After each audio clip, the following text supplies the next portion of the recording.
To be in the present is what being in the present as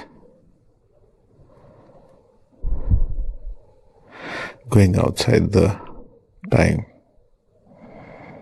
going beyond the time.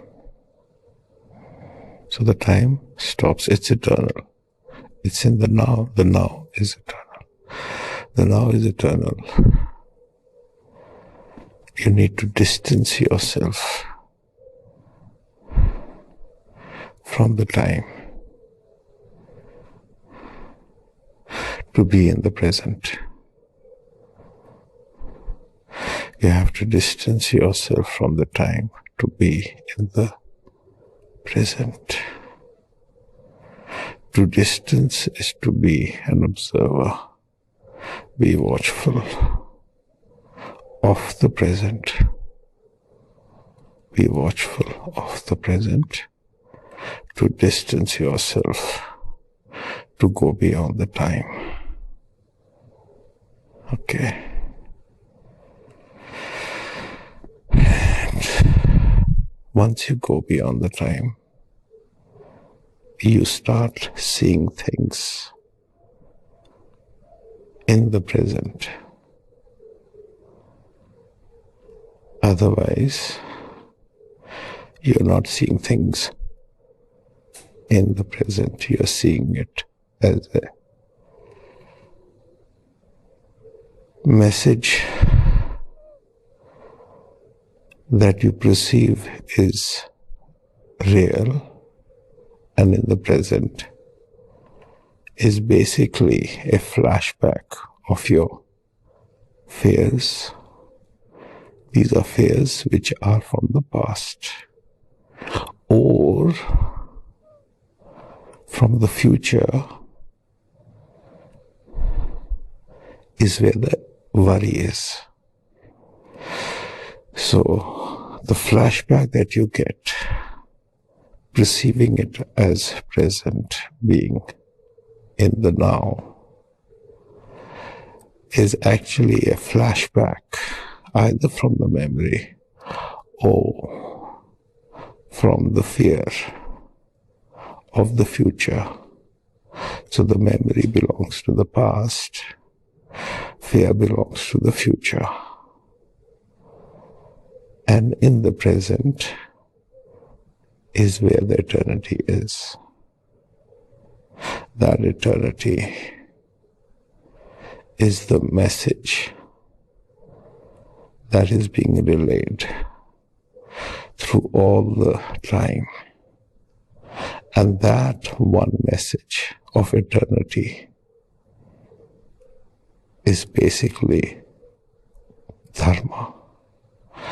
That what you see in this dimension as temporary, ever-changing, and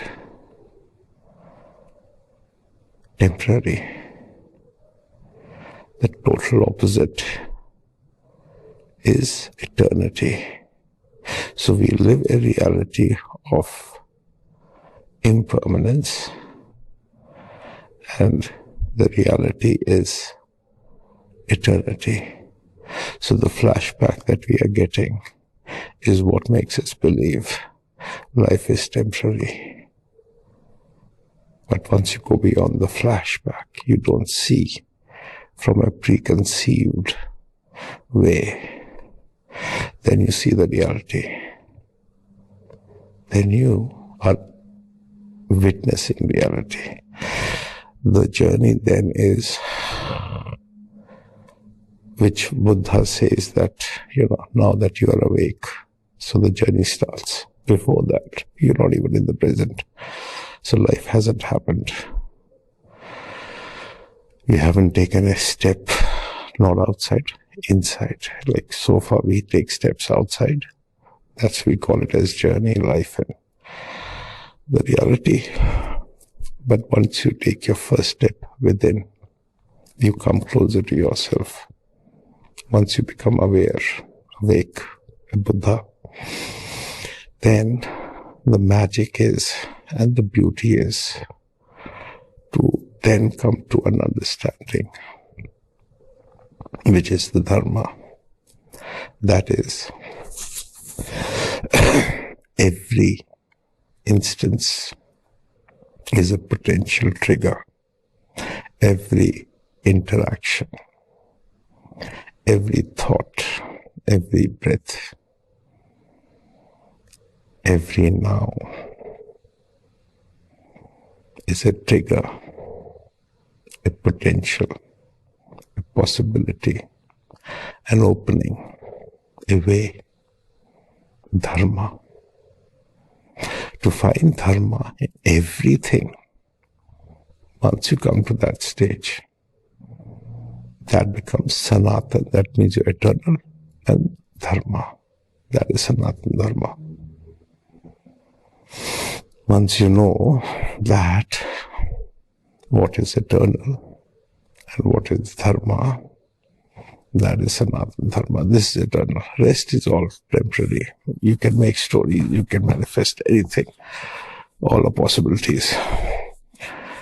Either way, that means, so you can go both ways, into this world or be the world. You are the world. So you're not away. You never can be away. There is no way that you can detach yourself from the reality. Only the truth can be known in the present. So once you know that this is eternal, Sanatan Dharma, that's the only truth. Satyam, Shivam, Sundaram. Sat, Satyam. Tat, Sat, Anand.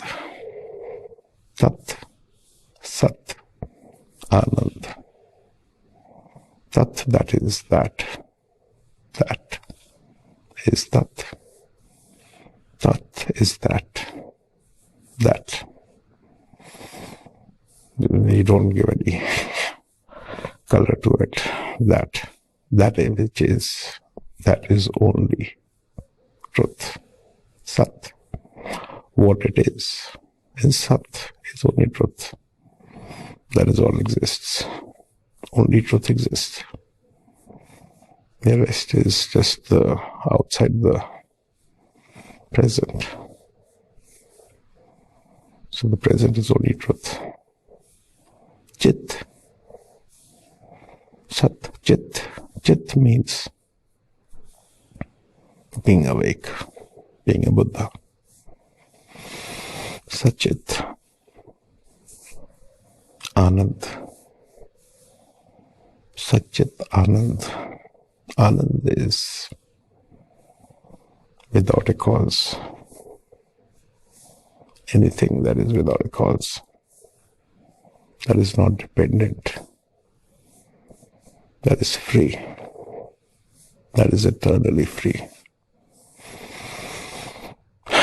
is a state of Anand, which is not a feeling that is for a reason. It's unstruck, untriggered,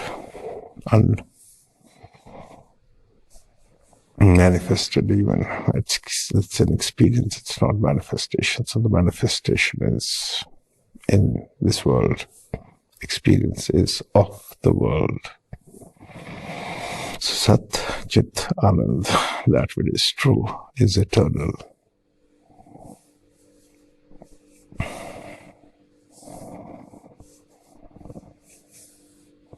Sanatanah Dharma. That's it.